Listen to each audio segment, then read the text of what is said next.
Chapter 2. Don't run down the clinic hallway. When David was 3 and started coming to the clinic for occupational therapy, I tagged along because I was too little to stay home alone. Now I'm 12 and I can stay home if I want, but I still like to come.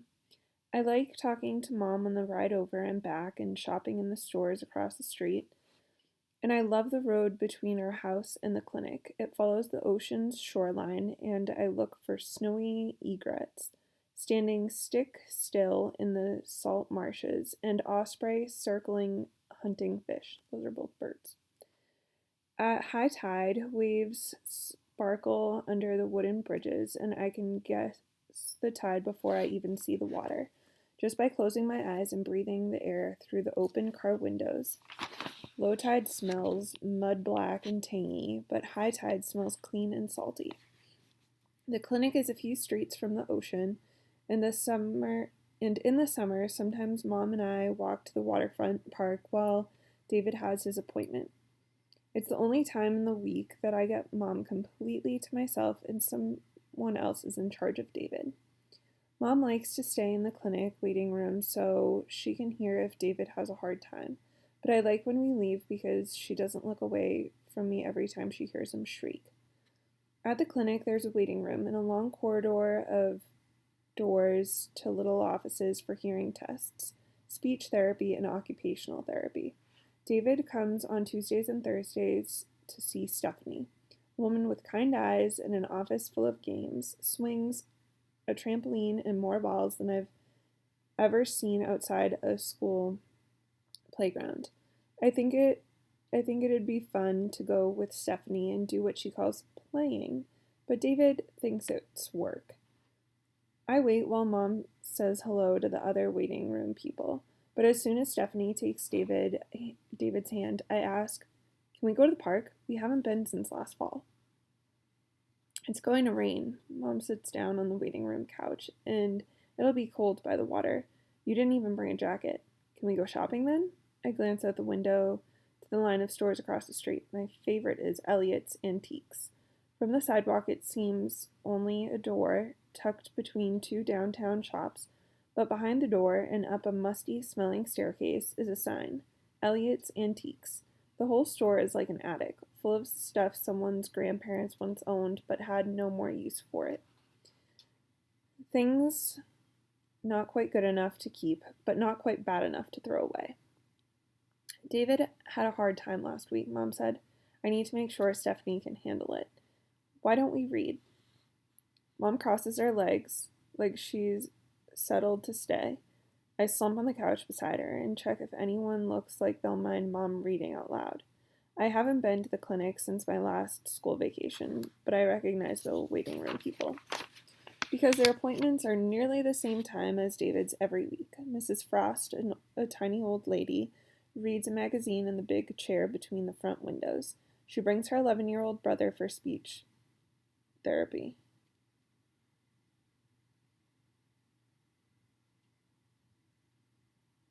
Oh, I thought it was her 11-year-old brother. I was like, that's not right if she's really old.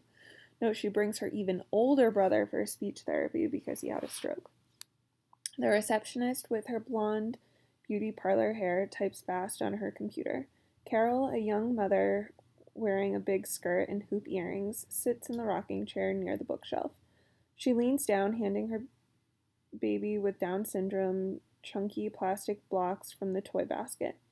In the chair next to the exit, Mrs. Morehouse, Jason's mother, checks her watch. And there's Jason. I'm not sure how old Jason is, maybe 14 or 15, but even though he's almost grown, his mother stays with him in the waiting room. Jason can't go anywhere unless someone pushes his wheelchair. I open my backpack and Mom cleans her glasses on the bottom edge of her shirt. When I was 7, Mom began reading the Harry Potter series to me.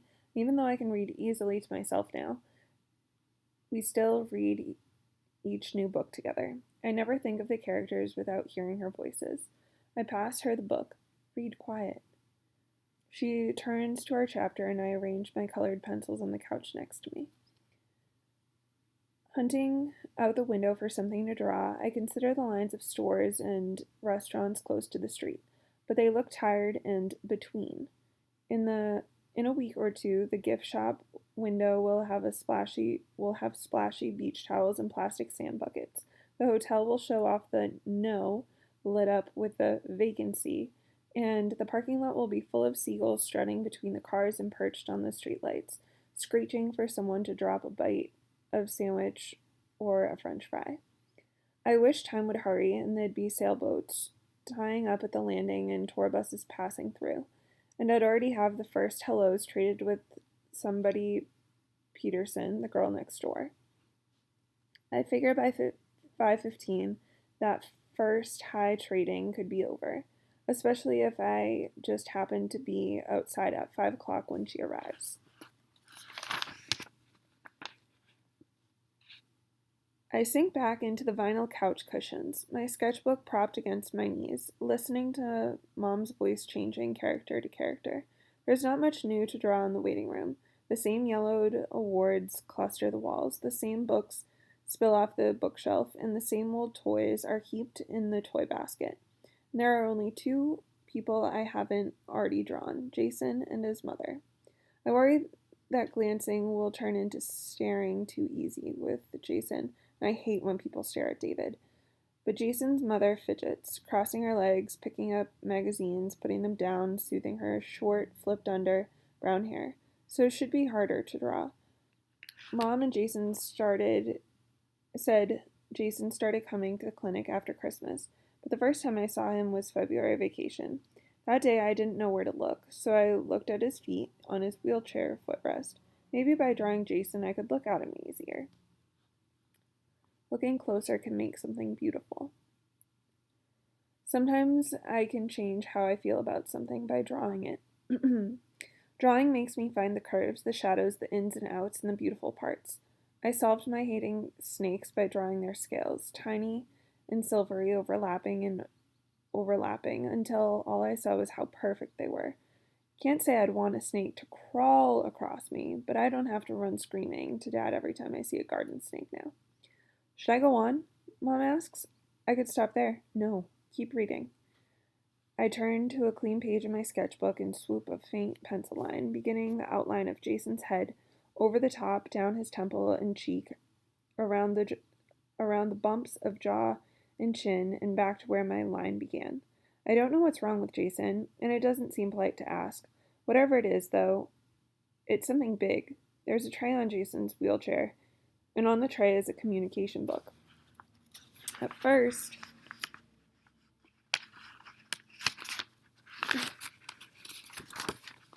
Jason's book seemed like a big blue photograph album, but inside it's full of word cards, not photographs.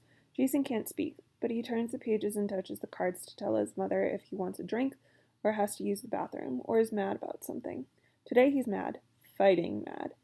Jason slides his hand across his book, jabbing at cards. His fingers curl, claw-like, as his knuckle wraps one word and another. Yes, I know they had a guitar, Mrs. Morehouse says, fiddling with her earring, but I told you, we don't have time to stop. If I had stopped, you'd have been late for speech. Jason stabs his book. I hope he has a so what, or whatever card. His hands twitch, and he makes rumbling throat sounds, near to growling. Mom shuts her book. Jason's jaw is a little crooked, not as perfect as I drew. But if I draw how it really is, it might look like I made a mistake. Reddish-brown waves of his hair sweep over Jason's brow. A few wayward strands dangle near his eyes. Hair's my favorite thing to draw, but I only rough it in. Otherwise, I may not have time to finish before Jason's speech therapist comes out to get him. What? Jason's mother asks. I'll draw his eyes downcast, looking at his book. That way, they'll be mostly lids, and it won't matter that I don't know what color they are. Girl, don't? What girl? Everything falls quiet. I glance up. Mrs. Morehouse is staring at me. Are you drawing my son? My pencil freezes mid-stroke. Just because he can't talk doesn't, he says.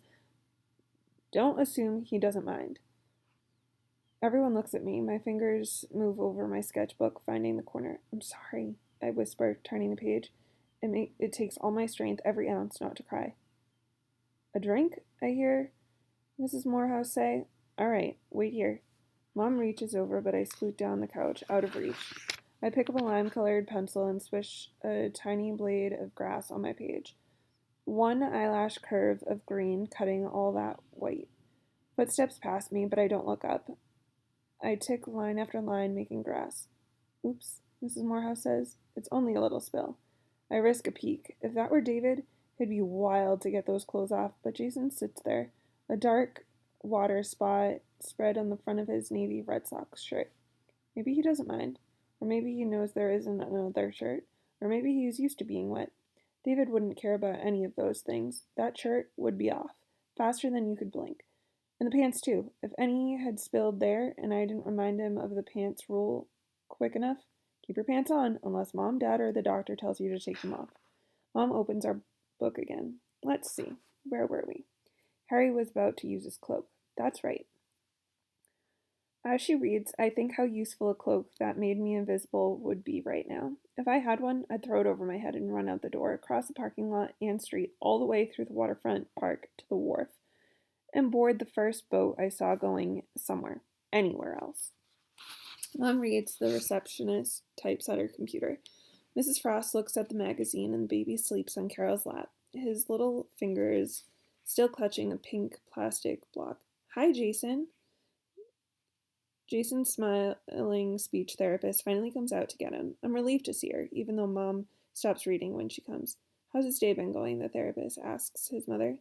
"He wanted to stop at a yard sale," Mrs. Morehouse says, "so he's upset." "Oh?" The therapist turns to Jason. "You wanted," hands pointing, pulling, "to stop," one hand karate chopping the other, "at a yard sale?" Fingers flying, eyebrows arched in a question. Jason scowls.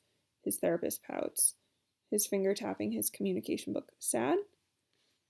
I swallow a giggle. "Sad? Is she kidding? If I were Jason, I'd want cards that said, 'Get out of my face,' and 'Go away.' And 'This stinks,' a big one." The therapist pushes Jason's wheelchair down the corridor, and Mrs. Morehouse picks up her purse. "I have a couple errands," she tells the receptionist. "I'll be right back." The bell above the clinic door jangles as she leaves. Through the window, I watch her cross the parking lot to her van. "What do you think Jason would do with a guitar?" I ask Mom. "I don't know," she says. "Maybe just having one would be enough." Watching the van's red taillights, I wonder, enough for what? But as the van pulls away, I close my eyes and make a wish. Please go back and buy that guitar. In case Mom's right, I didn't mean to hurt Jason's feelings. I was only sketching. "You could tell him that," Mom says. I cringe. "But he can't answer me. Maybe he'll point to the answer in his book, or maybe he'll answer in his head." Mom returns to reading, and I draw the front of the gray shingled house, porch steps, and a front door with a doorbell. I reach for a blue sky pencil, but pick up midnight black instead. I hear a faraway David shriek, and Mom stops reading to watch the corridor. But then it's quiet, and I figure David gave in and did whatever Stephanie wanted. My drawing takes shape under my hand. Lemon for the stars, cream for the moon, pine for the trees, along the fence, charcoal gray for the darkened windows, all but one. When the clinic bell jangles again, I peek up long enough to see Jason's mother isn't holding a guitar. "Here we are." The speech therapist pushes Jason's wheelchair up beside me. "I saw you drive in," she says to his mother. "He was so upset we stopped early." Mom slides her elbow over in a "here's your chance, Catherine" nudge. "Hey, Jason," she says. "How are you today?" His head stays bowed, his chin almost touching his chest. Mom's question hangs in the air. Maybe Jason is answering in his head. Maybe he's saying, "I'm fine, thank you." Or maybe, "Well, I've been better." Or maybe he's still screaming. Screaming, "I'm in his wheelchair, you idiot. How do you suppose I am?" Whatever he's thinking, the silence stings me. I lay my sketchbook on my lap. "I'm sorry about the guitar," I tell the reddish brown waves on Jason's head. "I like music too." His head snaps up and Jason stares hard, right into my eyes. His eyes are stunning, ice blue. Mrs. Morehouse spins his chair towards the door and Mom stands up to help. "It's okay." Mrs. Morehouse holds the door open with her foot. "I can get it." I pick up my palest yellow pencil and add a dot to my drawing, gleaming in a window. From the dot, I sweep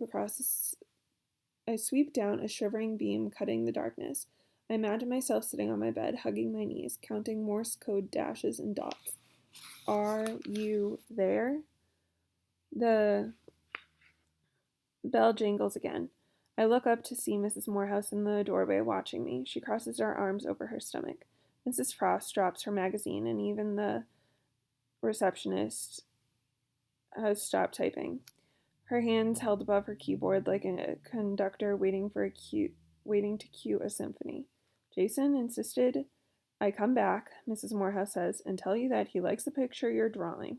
She turns to leave. I look out the window to Jason at the top of the ramp. Wait! Lifting my page, I pull gently so it'll tear neatly. Colored pencils fall off my lap, scattering and rolling across the floor. But I don't bother with them. If he likes it, he can have it. Please tell him the dot in the window is a flashlight. His mother smiles. I'll tell him. I'm too embarrassed to watch her give Jason my pictures, so I get down on my knees and hunt for colored pencils, some of which have rolled under the heater. That was kind of you, sweetheart, Mom says. I slump back on the couch, though I move my orange pencil over a fresh page. I'm only making lines, too busy to talk lines. Leave me alone lines. I bear down so hard my pencil lead breaks. Sorry, gotta go. David runs out of the waiting room, heading for the door to go outside, his brown hair damp with sweat. Mom jumps up to block his way. I flip to my rule collection and add, if you want to get away with something, don't announce it first.